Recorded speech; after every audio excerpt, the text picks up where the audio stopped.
الحمد لله نحمده ونستعينه ونستغفره ونؤمن به ونتوكل عليه ونعوذ بالله من شرور أنفسنا ومن سيئات أعمالنا من يهد الله فلا مضل له ومن يضلل فلا هادي له ونشهد أن لا إله إلا الله وحده لا شريك له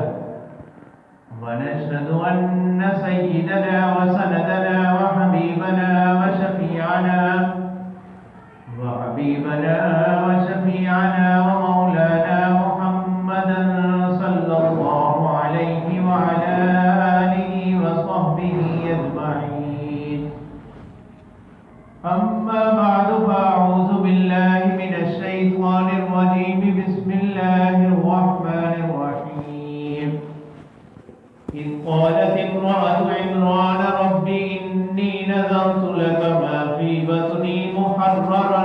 فتقبل مني إنك أنت السميع العليم. صدق الله مولانا العظيم.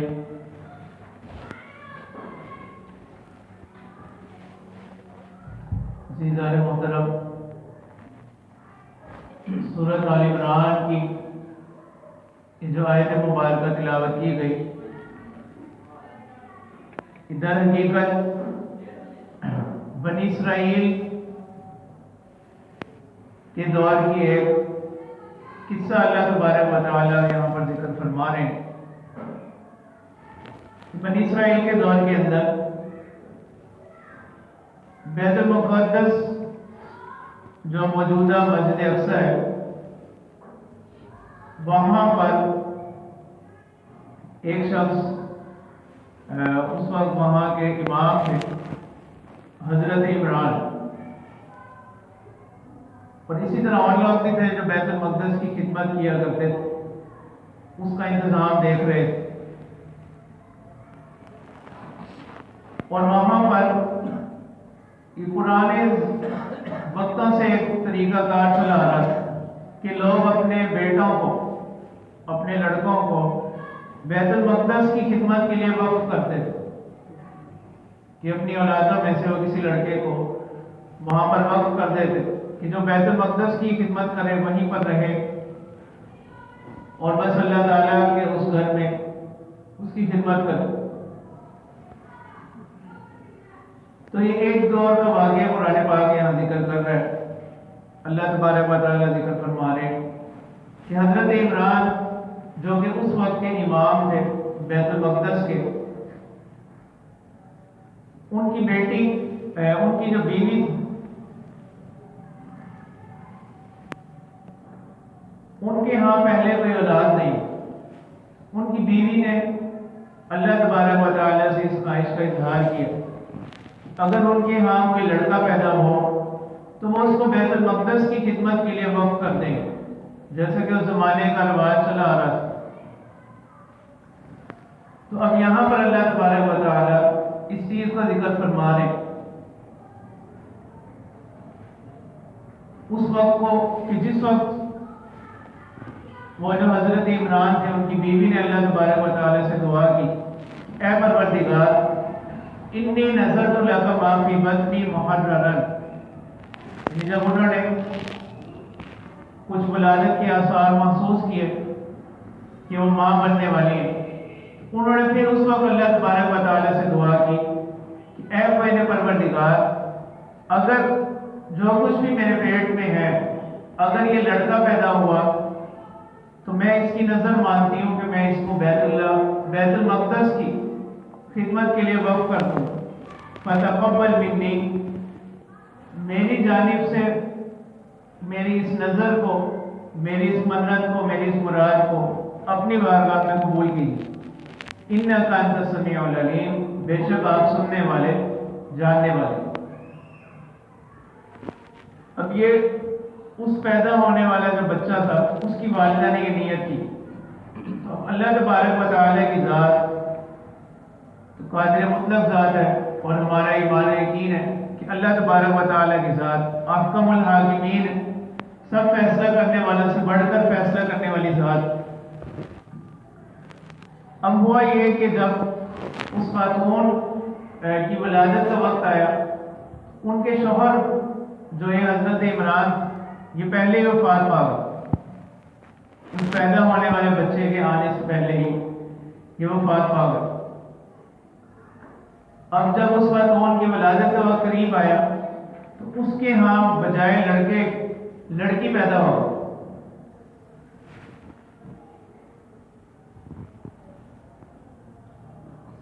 تو اب انہوں نے اللہ تبارک و تعالیٰ سے عرض کی کہ اے پروردگار، میں نے تو جو نظر مانی تھی وہ ایک لڑکے کی مانی تھی، اور اب یہ لڑکی پیدا ہو گئی۔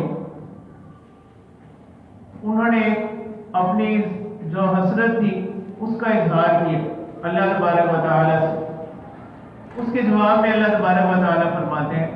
وَاللَّهُ أَعْلَمُ بِمَا وَضَعَتْ وَلَيْسَ الذَّكَرُ كَالْأُنثَىٰ، کہ اللہ تبارک و تعالیٰ نے فرمایا، یعنی اللہ تبارک و تعالیٰ زیادہ بہتر جانتے ہیں کہ جو کچھ بھی اس خاتون نے پیدا کیا، اور جو یہ لڑکی پیدا ہوگی یہ لڑکا بھی شاید اس کے جیسا نہ ہو۔ تو عزیزان محترم، یہ وہی لڑکی ہے جس کو خصوصیت کے ساتھ قرآن پاک میں جس کی پیدائش کو ذکر کیا، یہی بہت بڑے اعزاز کی بات ہے۔ یہ قرآن پاک نے ان کی پیدائش کو، پھر کیسے ان کی پرورش ہوئی، ان کے حالات زندگی کو قرآن پاک نے تفصیل کے ساتھ ذکر فرمایا۔ تو اس سے یہ بھی معلوم ہو گیا، اور قرآن پاک کی ایک مستقل سورت اور اسی خاتون کے نام پر، قرآن پاک کی 114 سورتوں میں کوئی بھی سورت ایسی نہیں ہے جو کسی خاتون کے نام پر، صرف ایک سورت ایسی ہے جو کسی خاتون کے نام پر اللہ تبارک و تعالیٰ نے نازل فرمائی۔ تو یہ جو بچی پیدا ہوئی حضرت عمران کی بیٹی، اور اس بچی کا نام جو ہے ان کی والدہ نے مریم رکھا، اور مریم کے معنی بھی اس زمانے کے اعتبار سے، مریم کے معنی تھے عبادت کرنے والی، خدمت کرنے والی، اسی مناسبت سے اس بچی کا نام مریم رکھا گیا۔ اور یہ وہی مریم ہے جو جناب عیسیٰ علیہ السلام کی والدہ بنی۔ اسی بچی کو اللہ تبارک و تعالیٰ نے یہ اعزاز اور مرتبہ عطا کیا کہ یہ ایک آنے والے پیغمبر کی اگلے وقت میں جا کر ماں بنے۔ تو اب جب یہ بچی پیدا ہو گئی تو اس سے یہ بھی معلوم ہوا کہ ہمارا جو دین اسلام ہے اس کی تعلیم بھی یہی ہے، یعنی ایک تو اللہ تبارک و تعالیٰ خصوصیت کے ساتھ اس بچی کے پیدائش کو ذکر فرما رہے ہیں، اور یہاں سے مشرکین کا بھی رد ہوتا ہے۔ مشرکین جو کفار مکہ، وہ بیٹیوں کو بہت زیادہ معیوب اور برا سمجھتے تھے۔ اسی وجہ سے جب اسلام آیا تو عرب معاشرے میں بہت سے لوگ ایسے تھے جو اپنی بیٹیوں کو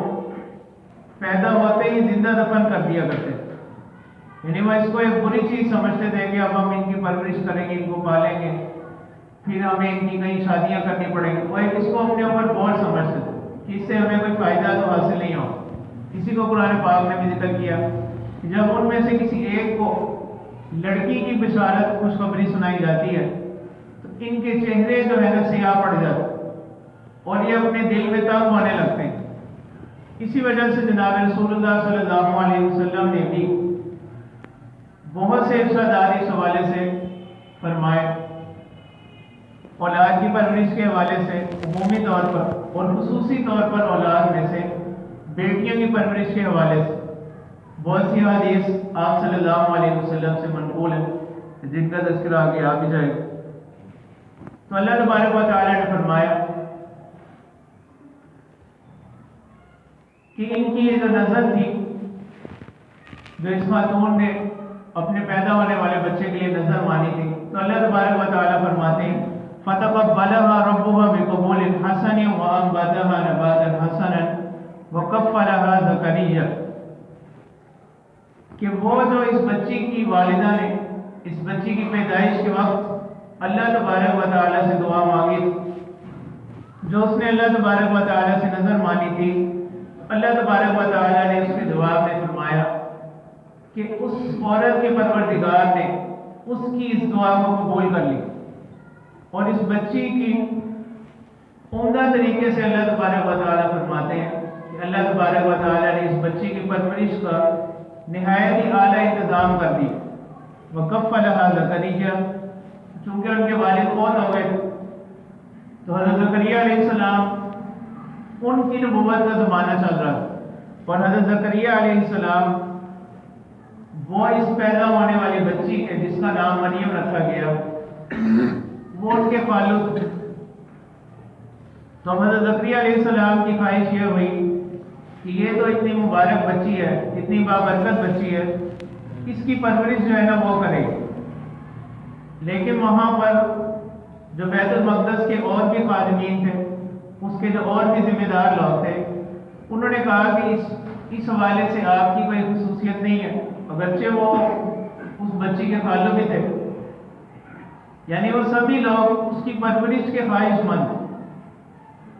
جو اس وقت بیت المقدس کی خدمت پر معمور لوگ تھے، وہ اس پیدا ہونے والی بچی کی پرورش کرنا اپنے لیے سعادت سمجھ رہے تھے، اور اس میں حصہ لینا چاہتے تھے، اور اس کو اپنے لیے اعزاز سمجھتے تھے۔ تو یہ اس سے بھی قرآن پاک کی تعلیم ہمیں معلوم ہو گئی کہ قرآن پاک کو یہ ذکر کر رہا ہے کس طرح یہ لوگ جو ہے ایک بچی کی پرورش کے لیے ہر ایک اس کو اپنے لیے اعزاز سمجھ رہا ہے۔ تو اس سے معلوم ہوا کہ بیٹی کی پیدائش کو برا سمجھنا، اس کی پرورش کو اپنے لیے کوئی بوجھ سمجھنا، یہ قرآن و سنت کی تعلیمات کے خلاف، بلکہ آپ صلی اللہ علیہ وسلم نے ایسی خاتون کو مبارک خاتون قرار دیا جس کی ہاں پہلی جو ولادت ہے وہ لڑکی ہو۔ اللہ کے رسول صلی اللہ علیہ وسلم نے فرمایا کہ جس کی بیٹیاں ہوں اور وہ ان کی اچھے طریقے سے پرورش کرے، لڑکوں کو ان پر ترجیح نہ دے، تو یہی بیٹیاں جو ہیں آپ صلی اللہ علیہ وسلم نے فرمایا ایسی ان کی اچھے طریقے سے پرورش کرے، ان کی تعلیم و تربیت کا خیال رکھے۔ آپ صلی اللہ علیہ وسلم نے فرمایا کہ میں اور یہ شخص جنت میں اس طرح ساتھ ہو جیسے یہ دونوں انگلیاں ساتھ ملی ہوئی ہیں۔ تو جو بیٹیوں کی اچھی پرورش کرنے والا شخص ہے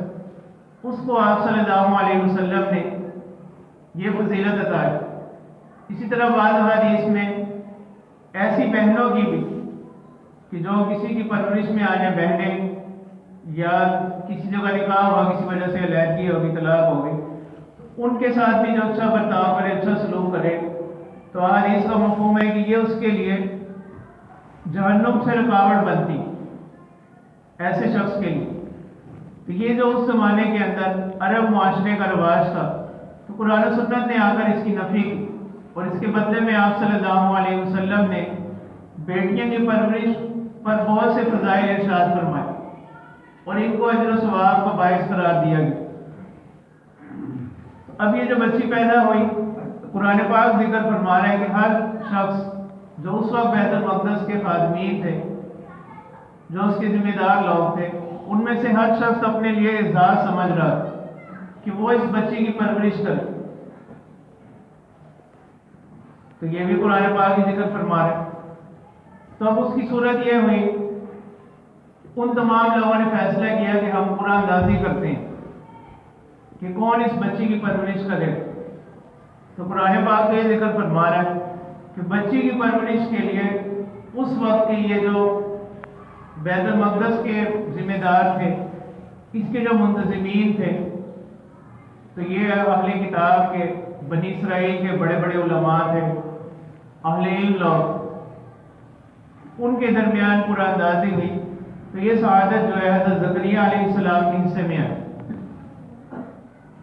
انہوں نے وہیں بیت المقدس سے باہر کچھ کمرے بنے ہوتے تھے جہاں پر یہ حجرے نما ہوتے تھے، اسی سے متصل۔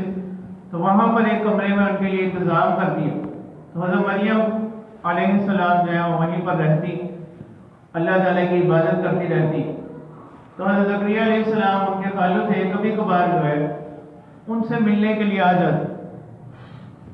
ان کے پاس چکر لگا لیتے، ان کا حال وغیرہ معلوم کر لیتے. تو اللہ تبارک و تعالیٰ کی طرف سے ان کو یہ سعادت حاصل ہوئی کہ حضرت زکریا علیہ السلام جب بھی وہاں جاتے، ان کے پاس ملنے کے لیے تشریف لے جاتے، تو جس جگہ وہ قیام پذیر تھی تو وہ وہاں پر دیکھتے کہ یعنی گرمیوں کے موسم میں سردیوں کے پھل ہیں اور سردیوں کے موسم میں گرمیوں کے پھل، اور ایسا رزق، ایسے پھل ہیں جو اس علاقے میں، اس بستی میں دستیاب نہیں ہوتے. انہوں نے پھر سوال کیا کہ یا مریم انا لکی ھذا، کہ اے مریم آپ کو یہ چیزیں کہاں سے حاصل ہو رہی، یعنی یہ رزق ہمارے شہر میں، ہمارے اس وطن میں تو یہ پھل موجود نہیں ہے، آپ کو کہاں سے حاصل ہو رہے ہیں؟ انہوں نے کہا قالت هو من عند اللہ ان اللہ یرزق من یشاء بغیر حساب، کہ یہ اللہ تبارک و تعالیٰ کی طرف سے، اللہ تعالیٰ کی جانب سے یہ چیزیں عطا ہو رہی ہیں. ان اللہ یرزق من یشاء بغیر حساب، بے شک اللہ تبارک و تعالیٰ جس کو چاہتے ہیں رزق پہنچاتے ہیں. تو یعنی ایک غیبی طریقے سے اللہ تبارک و تعالیٰ نے اس پیدا ہونے والی بچی کی پرورش کا، اس کی کفالت کا انتظام فرمایا.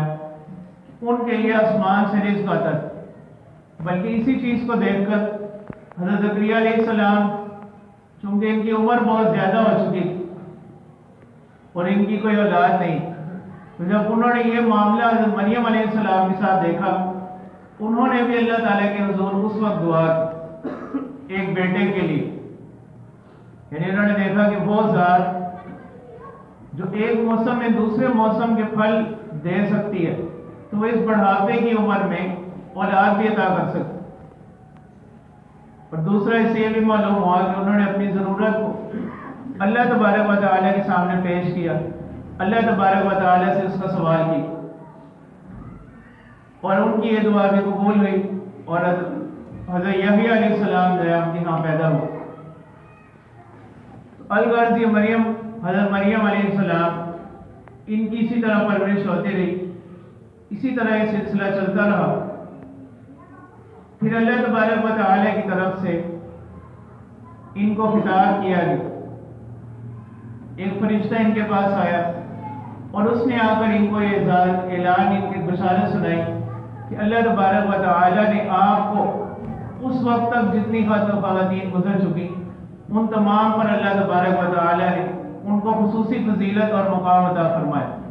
باقی خواتین کے درمیان خصوصیت سے اللہ تبارک و تعالیٰ نے ان کا ذکر کیا.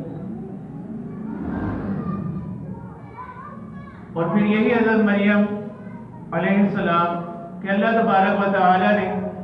اپنی قدرت کاملہ سے بغیر کسی والد کے،